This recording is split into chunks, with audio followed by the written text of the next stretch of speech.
Alright guys, welcome back to war number 5 already. We're starting off on path 9 on hazard shift. You can see I've got Odin along with Viv and Doc Ock. I gave the pre-fights for Odin to Viv, not for this one. This one is incinerates and poisons. So during the incinerate phase, I'm just going to hit into her block, and I can hit into her during the poison phase here. And I'm going to try and do my, make it look like I really know what I'm doing with Viv here, which is I'm going to build to a special 2 and I'm still trying really hard to get the timing on all 5 points of the special 2 to maximize my solar charges so that I can spam a few special ones in a row. I did try to sig up Viv a little bit more so that I can maximize, get more than, try and get up to 3 potential special 1 beams in a row. And here we're just going to go ahead again, back off during the incinerate phase. Don't want to take any of that damage. Bait that special 1, and then I go ahead and I phase an attack in. We're going to go with a nice big special 1, and goodbye Domino. Next up is a global defender in Professor X. This one is also, Professor X is always really annoying because again, it's incinerate and poison, also feats of indestructible. So when I get to a bar of power, he's going to get an invulnerability, like an indestructible buff. So it's going to be very annoying when I want to throw those special 1s, and also trying to make sure I can get that hit in on him when I need to remove his falter. And I definitely screw up. I had an invulnerability boost on for the Domino fight, and it ended up helping me a little bit more on this one. There I go ahead, remove the falter. And again, I'm building up to a special 2, so when I go over a bar of power, there's that indestructible buff that he gets, so no damage there. So the special 2 is really the one that's doing the most damage here, because when I go to throw the multiple special 1s, I shoot back up to a bar of power, he goes invulnerable, and I don't do any damage. So I have to really just focus up on, and then I go back to the special 2. There I mess up a little bit, but that's okay. We have the invul boost on. And again, nice damage there from the special 2. And again, during the incinerate phase, I'm just going to back off.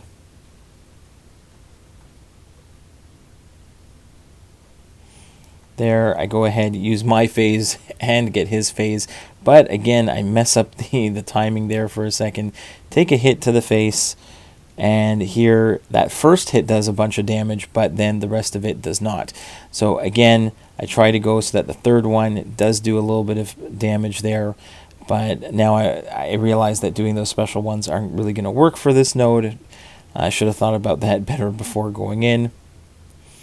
But that's fine. We'll take our time here, and we'll just make sure that we go up to 2 bars of power, and we're going to get a nice big special 2 off. And even just basic hits here are going to do some nice work for us, and we'll just stay above 1 bar of power for the majority of this fight here. There, I guess I took 1 bit of incinerate damage there. Again, it was a little annoying on this one, but there we go, the special 2, and we get some the solar burst there, and down goes Professor X. Not the most beautiful fight. Next up is we've got Cassie, Iceman, and Wiccan on the second account, and we're going to start off Iceman against a global attacker in Magneto House of X. So I don't want to have to deal with any of his prowess. I thought about maybe using someone like Wiccan to neutralize, but those passive prowess would have been awful, and he probably would have shot up to specials that I don't want to deal with.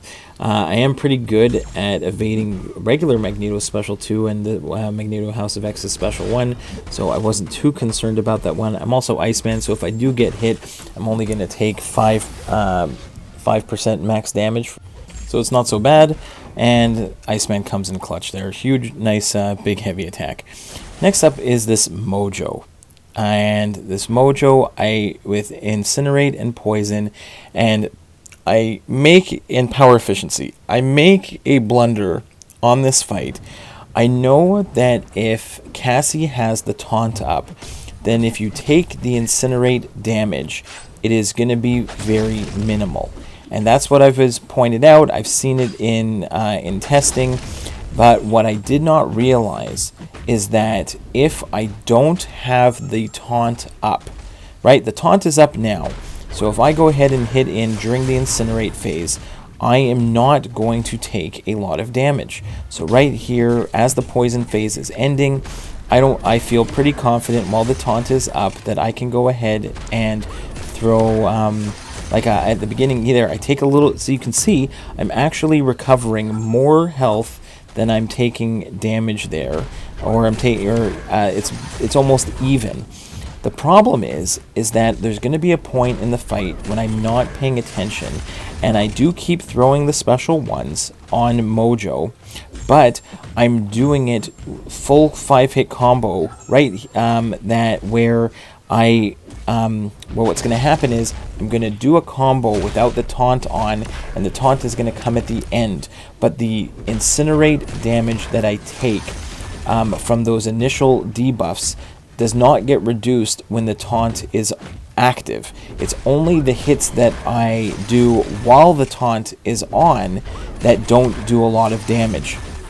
So I'm going to end up being very aggressive with my attacking, not realizing right now that I'm actually not, I'm just melting away. And for a minute I thought it was potentially like degen from Mojo. Am I screwing something up? And then I realized after the fact that what it was is that I was being way too I go ahead and I throw the taunt on, but those few hits of incinerate damage is massive compared to when I do the hits when the taunt is active first. And that is my big mistake in this fight. I'm going to get to the end. I'm hoping that my power stings are going to do some damage. I'm not getting enough of them on, and I'm going to risk it, and I probably shouldn't have. I should have played it safe at this point, but right there I realize I'm taking too much incinerate damage. I'm going to throw the special one. I'm going to put the taunt on, and I die with 2% left. And I did not realize what I was doing wrong while the fight was happening, and now looking back at it, that is what my problem was. I heal back up, and I need Cassie for this Ebony Maw on Shock and Bleed Conflictor, and I play a lot smarter, I think, on this one. So right away the shocks are on. I'm going to go ahead and throw my heavy attack. It is going to give power from Conflictor, but I'm not too worried. I have no buffs.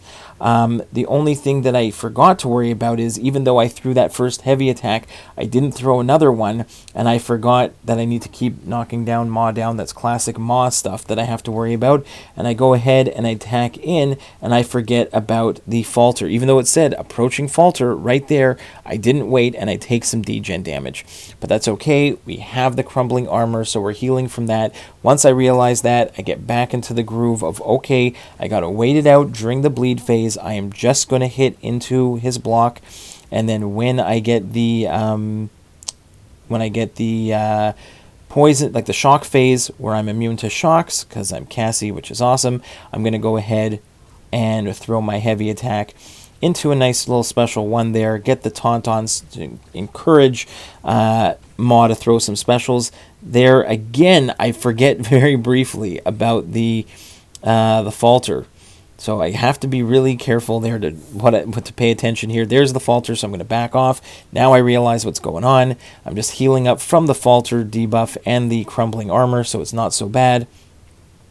And now I can just play Maw normally with Cassie. No buffs, so there's nothing to worry about. I'm not worried about Mystic Dispersion.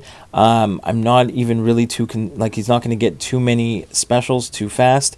Here I have to be, again, falter, so I'm going to wait, and I'm going to throw a heavy into a special one, take a few ticks of bleed damage there. Yes, I know just after the last fight they're gonna hurt a little bit, but at the same time, every time we get that falter, we're getting a little bit of willpower healing. If we stay away from him, we do get the armor break debuff that's going to pop up there again, and we'll take the free willpower healing there.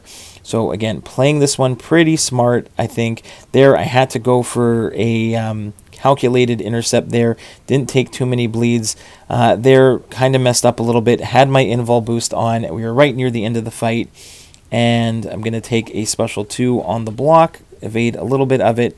Wait for one more heavy attack. And that tricky Maw is down. So played that one a lot better than the Mojo.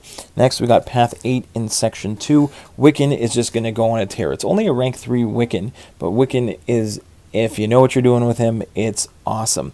So here we got Hulkling. The main thing to realize is if you go 5-hit combo into a light, then you're going to put on the neutralize. Anytime a buff tries to happen while the opponent is neutralized, you are going to put an incinerate debuff on them. So here, once he has the neutralize on, in order to maintain it, I'm going to go ahead with a 5-hit combo into medium, put on a passive incinerate, and then go back into a light ender into special 1, which will give an extended duration of the neutralize. And then I could dash back and hold block, I could throw heavies, or I could go alternate light ending and medium ending combos, throwing in those special ones, and it'll just keep that neutralize up the entire time, and Hulkling just melts like a hot knife through butter. Next up is Galan. Rich Get Richer. Also, similar thing here. I just want to make sure that I get the neutralize on. I do mess up a little bit and don't continue my correct cycle like I did against Hulkling, and I do at some point let him, like right there, I should have gone a medium ender, instead I went light ender again, and I think I kind of get myself turned around at one point, and I do let him get some buffs, so I have to be a little extra careful.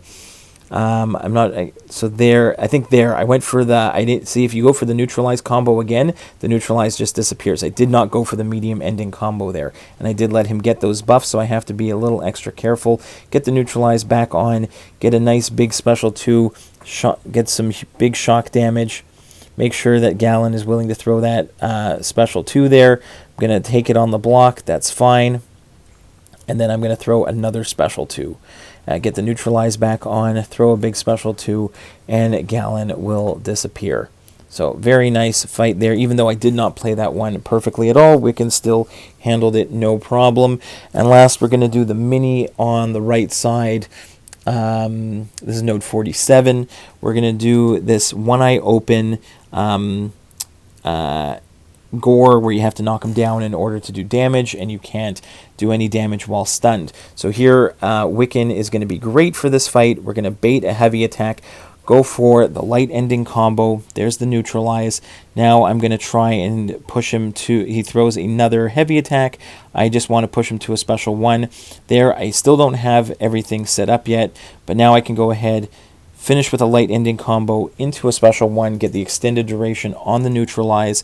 Now I'm just going to try and push him hit him into the block, let him throw that special 1. And now I'm going to go 5-hit combo ending in a medium in order to pause the neutralize and put on that passive incinerate.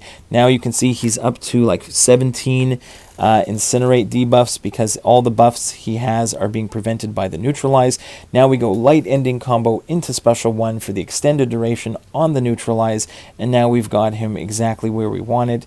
The only thing is there is going to be the protection that keeps coming back, so we are going to keep throwing specials in order to knock him down. I'm not going to be able to, I don't want to parry because of when I open, I don't want to take the damage back. Any damage while they're stunned is put back onto you. So there we go, one more special 1, and that nasty looking Gorr completely melted. Now section 2. This is a fun fight for Viv. This is a Kate Bishop.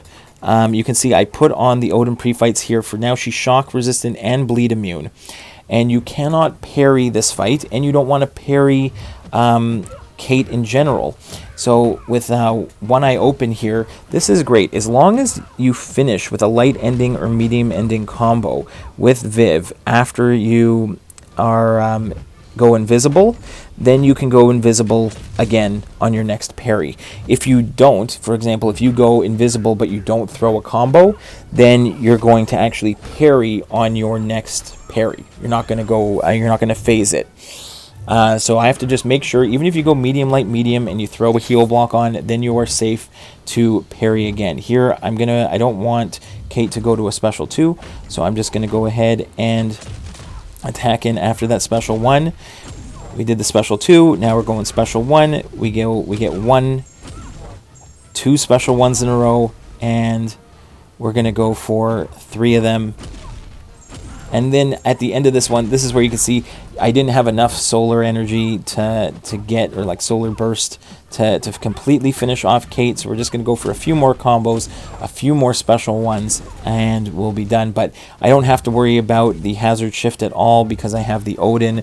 So I'm shock and shock resistant plus bleed immune.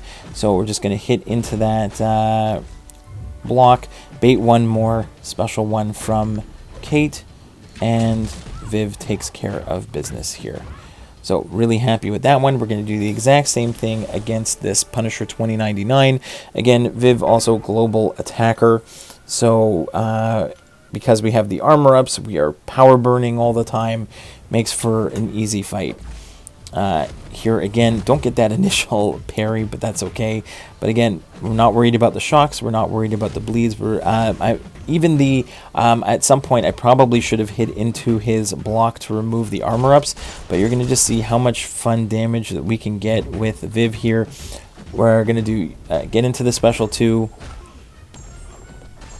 Again, I only got like 2 or 3 of those solar bursts. The invul boost was on, again, just in case we screwed up against Kate Bishop, but it ends up helping us on this Punisher. So I don't know why I missed that parry or dash back, but that's okay. But we're going to go special 1, and look at all the nice incinerate damage. We're going to be able to get the special 1 is unblockable when they have less than a bar power. We cycle 3 of them back to back to back, and goodbye Punisher 2099. Last but not least, we have one mini boss. It's Node 54. It's a rank 2 duped 7-star Mangog against my 565 Sig 200 Doc Ock, and Mangog did not stand a chance. If you've been watching my channel for any period of time, this is one of my favorite fights. We are stealing so much power. We're going to throw a special 2 and we get the triple debuff. Okay, and Doc Ock can stack this special 2 3 times. Going from the triple debuff there to the quintuple debuff, because we got 5. We got 3 power locks and 2 heal blocks. Now we're siphoning back so much power, we're going to do it a 3rd time. We're going to get the sextuple debuff, where we have 3 of each. And then I'm going to go ahead and drop, I'm going to just keep refreshing it with special 2s. And then I'm actually going to throw a heavy attack, and we are going to do over 78,000 direct damage on that heavy attack. And then we're going to do the exact same thing again. We're just going to cycle up the special 2s, go from the triple to the quintuple to the sextuple debuff, where we've got 6 of them on. We're going to throw it one more time, and in Assassin's range, we are going to do over 90,000 direct damage on this last heavy attack. And that's all she wrote. Hope you enjoyed this one, guys. See you in the next one. Bye-bye.